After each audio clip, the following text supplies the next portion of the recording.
سورۃ الضحیٰ کا جو اس کا جو شان نزول ہے وہ یہ ہے کہ کچھ دنوں کے لیے ایک تو بالکل شروع میں جو رک گئی تھی فترت وحی، اس کے علاوہ پھر ایک موقع آیا ہے کہ کچھ عرصے کے لیے بہت دن گزر گئے تو جبرائیل نہیں آئے اور آپ کے اوپر ایک شدید قسم کی جو ہے وہ پریشانی طاری ہو گئی۔ کچھ لوگوں نے بھی طعنہ دینا شروع کر دیا، کچھ عرصے سے محمد تم نے کوئی نئی وحی نہیں سنائی، کیا ہوا تمہارا شیطان کیا چلا گیا وہ سب؟ کوئی ایسا بھی بتایا گیا کہ ایک دفعہ کئی راتوں تک آپ رات کو اٹھے نہیں، تو کہا وہ تمہارا شیطان تمہیں چھوڑ گیا ہے؟ کوئی ساتھ کے رہنے والی عورت جو تھی کہ رات میں نے سنی نہیں تمہاری جو پڑھنے کی جو تم پڑھا کرتے تھے کہ شاید شیطان تمہیں چھوڑ گیا ہے۔ خود آپ کو جس قدر ایک اشتیاق رہتا تھا کہ وہی آئے اور آپ کی وہ روح کو جو ہے مزید اور غذا اور تر و تازگی جو ہے وہ مسلسل ملتی رہے، اس کی وجہ سے یہاں تک آتا ہے کہ حضور فرماتے ہیں کہ اس درجے میں رنج اور غم میں تھا کہ میں سوچتا بنائے تب بشری، اس درجے حضور کے اوپر جو ہے یہ شاخ گزر رہا تھا کہ وہی کیسے بند ہوگی، اور اس میں یہ بھی تھا کہ اللہ ناراض تو نہیں ہو گیا، کیا مجھ سے کوئی خطا تو ایسی نہیں ہوگی، یہ سبب کیا ہوا ہے؟ یہ ہے وہ کیفیت کہ جس کے اندر یہ آیتیں نازل ہو رہی ہیں، اور اب آپ اس کو سمجھ لیجئے کہ اس کا نفسیاتی اور انسان کی باطنی کیفیات کے ساتھ کیا تعلق ہے۔ انسان پر دو طرح کی کیفیات طاری ہوتی رہتی ہیں، جیسے میں نے پہلے ایک دفعہ آپ کو بتایا صدیق اور شہید کے درمیان جو فرق ہے بنیادی، کہ کچھ بنیادی طور پر لوگ ایکسٹروورٹس ہوتے ہیں، کچھ بنیادی طور پر انٹروورٹس ہوتے ہیں۔ ایکسٹروورٹس کھیل کود بھاگ دوڑ، لوگوں سے ملنا جلنا، گفتگو ہے، اسے دھکا دے دیا، اس سے مذاق کر لیا، اسی میں وہ خوش رہتے ہیں، بڑے مگر رہتے ہیں، تنہائی انہیں کاٹ کھانے کو دوڑتی ہے۔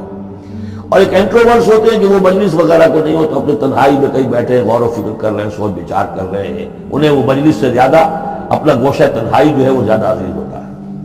تو یہ دو مزاج اللہ نے بنائے ہیں۔ اسی طرح ہر انسان کے اوپر آلٹرنیٹلی کچھ کیفیات آتی ہیں جس کو ہم کہتے ہیں میرا موڈ آف ہے، ایک طرح قبض سا ہو جاتا ہے طبیعت میں بندش سی ہوتی ہے، کسی وقت اسی شخص کے اندر پھر انشراح سا ہو جاتا ہے، پھر ہنسنے بولنے کو جی چاہتا ہے، گفتگو کرنے کو جی چاہتا ہے۔ تو یہ کیفیت جب انسان کی روحانی زندگی سے متعلق ہو جائے تو اس کو پھر صوفیہ نے نام دیا قبض اور بسط۔ کبھی طبیعت میں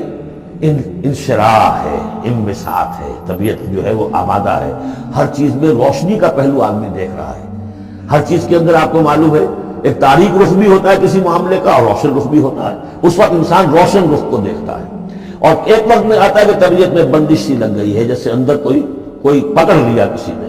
اب طبیعت جو ہے وہ بھی اپنے اندر وہ انقباض محسوس کر رہی ہے، اور پھر آدمی پیسیمسٹک ہو جاتا ہے،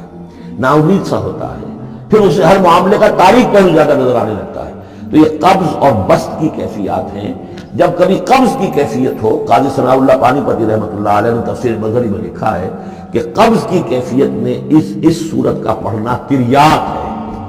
جس طرح حضور صلی اللہ علیہ وسلم کے لیے گویا کہ اس وقت جو وحی کا بند ہو جانا تھا وہ گویا کہ ایک طرح کے انقباض اور قبض کی کیفیت پیدا ہوئی تھی، اس میں اب اللہ تعالیٰ فرما رہے ہیں والضحیٰ، قسم ہے دن کے دھوپ چڑھنے کے وقت کی، واللیل اذا سجا، اور قسم ہے رات کی جب کہ وہ چھا جائے یا ساکن ہو جائے، سجا کے دونوں معنی سکون۔ اب دیکھیے ان دونوں کو کیوں لائے، اس لیے کہ صبح ہے، حرکت ہے، برکت ہے، چلنا ہے، دوڑنا ہے، ہر شخص جا رہا ہے، ادھر جا رہا ہے ادھر جا رہا ہے، رات کو سکون ہو گیا، تاریکی چھا گئی اور شور ہنگامہ ختم ہو گیا۔ لیکن یہ رات اور دن دونوں ضروری ہے انسان کے لیے، یہاں کا نظام چلانے کے لیے۔ اگر رات ہی رات ہوتی تب بھی یہ دنیا نہ چلتی، اور دن ہی دن ہوتا تب بھی نہ چلتا، تو رات بھی ضروری ہے۔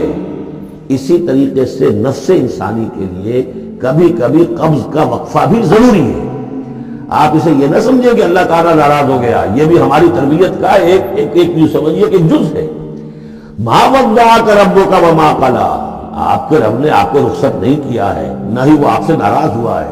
وللآخرۃ خیر لک من الاولی، اور اس کے بعد جو وقت آئے گا اس قبض کے بعد وہ پہلی سے بھی بہتر ہوگا۔ اور میں حیران ہوتا ہوں کہ کیسے غالب نے وہ بات کہی ہے کہ جو بالکل ترجمانی ہے اس کی، رکتی ہے میری طبع تو ہوتی ہے رواں اور، یعنی یہ کہ جب میری طبیعت کے اوپر کبھی کبھی رکاوٹ سی آ جاتی ہے، اب شعر جو ہے اچھے نازل نہیں ہو رہے، لیکن جب وہ رکاوٹ سے میں نکلتا ہوں، اس قبض سے نکلتا ہوں، رکتی ہے میری طبع تو ہوتی ہے رواں اور، اس لیے کہ اس قبض کے بعد جب مرحلہ آتا ہے انبساط کا اور انشراح کا تو وہ ایک قدم آگے ہوتا ہے آدمی، اس پہلی کیفیت سے ایک درجہ جو ہے اس کا بڑھ چکا ہوتا ہے۔ وَلَلْآخِرَةُ خَيْرٌ لَكَ مِنَ الْأُولَىٰ، یقیناً پچھلی ہر گھڑی، ہر ساعت اور ہر قبض کے بعد آنے والا انبساط آپ کے لیے پہلے سے اونچا درجہ لے کر آئے گا۔ وَلَسَوْفَ يُعْطِيكَ رَبُّكَ فَتَرْضَىٰ، ان قریب آپ کا رب آپ کو اتنا کچھ دے گا، اتنا کچھ دے گا، آپ کی محنتوں کے وہ نتائج سامنے آئیں گے کہ آپ راضی ہو جائیں گے۔ اب دیکھیے پچھلی صورت ختم ہوئی تھی وَلَسَوْفَ يَرْضَىٰ، یہاں ہے وَلَسَوْفَ يُعْطِيكَ رَبُّكَ فَتَرْضَىٰ، صرف ضمیر کا فرق ہے، کیونکہ صدیق پر وہی نہیں آتی براہ راست خطاب نہیں کیا جا سکتا، وہاں وہ صیغہ جو ہے وہ غائب کا ہے وَلَسَوْفَ يَرْضَىٰ، اور چونکہ نبی وہ ہے جس پر وہی آ رہی ہے، براہ راست مخاطب ہے، تو فَلَسَوْفَ يُعْطِيكَ رَبُّكَ فَتَرْضَىٰ، آپ کا رب اتنا کچھ دے گا کہ آپ راضی ہو جائیں گے۔ اب یہ کہ اسی قبض کی حالت میں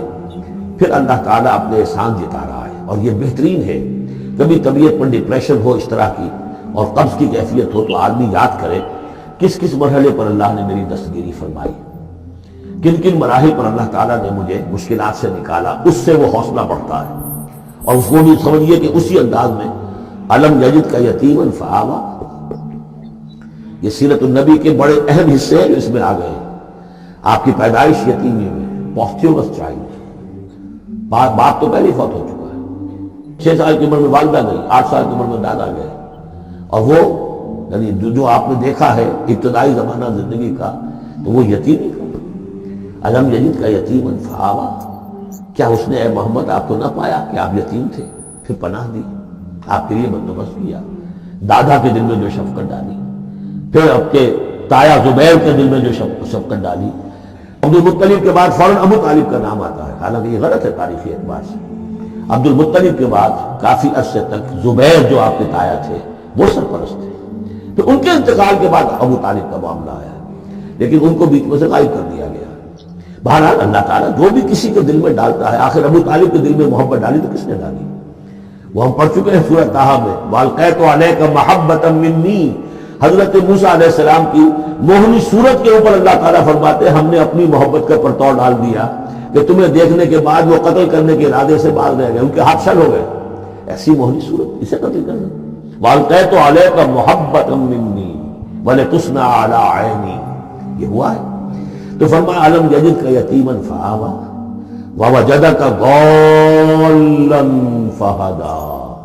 اور پھر جب آپ شعور کی پختگی کو پہنچے اور غور و فکر کا مرحلہ آیا،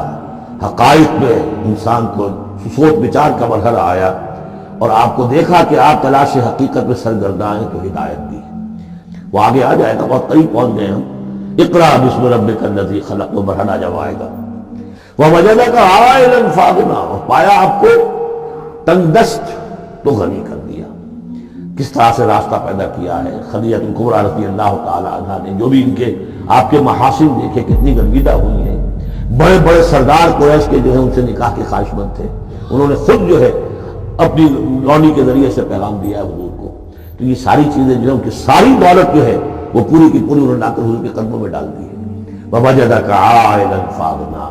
فَأَمَّا الْيَتِيمَ فَلَا تَقْهَرْ، تو اے نبی تقاضے ان تینوں چیزوں کے کیا ہیں؟ ہم نے آپ کو یتیم پایا، پناہ دی، اب آپ بھی یتیم کے سرپرستی کیجئے، کسی یتیم کو اس کے اوپر کوئی جبر نہ ہو، سختی نہ ہو۔ وَأَمَّا السَّائِلَ فَلَا تَنْهَرْ، اور آپ جب کہ تلاش حقیقت میں سرگرداں تھے تو ہم نے آپ کو ہدایت دی، اسی طریقے سے اب آپ کو بھی کوئی شخص سائل بن کر آپ کے پاس آئے سوال کرے، اسے جھڑکنا نہیں ہے۔ اسے جو بھی سائل دونوں طرح کے ہوتے، سوال کرنے والا کوئی علمی سوال اور سوال کرنے والا کوئی مالی دولت، مالی مدد کے لیے۔ وَأَمَّا بِنِعْمَةِ رَبِّكَ فَحَدِّثْ، اور جو ہدایت تمہیں دی ہے ہم نے اب اسے عام کرو، یہ نعمت ہے، آپ کے رب کا انعام ہے، یہ ہدایت جو آپ کو عطا ہوئی ہے اس کو بیان کرو۔ اس کے بیان کرنے میں یہ بھی ہے کہ اللہ کے انعامات کا چرچا انسان کرے اس کا شکر ادا کرنے کے لیے، اور یہ بھی ہے کہ اس کو پھیلائے اور عام کرے، دوسروں تک پہنچائے، ورنہ وہ بخل ہو جائے گا کہ وہ دولت جو ہے ہدایت کی اس کو آدمی صرف اپنی ذات تک محدود رکھے اور اس کا جو خیر ہے وہ دوسروں تک نہ پہنچائے۔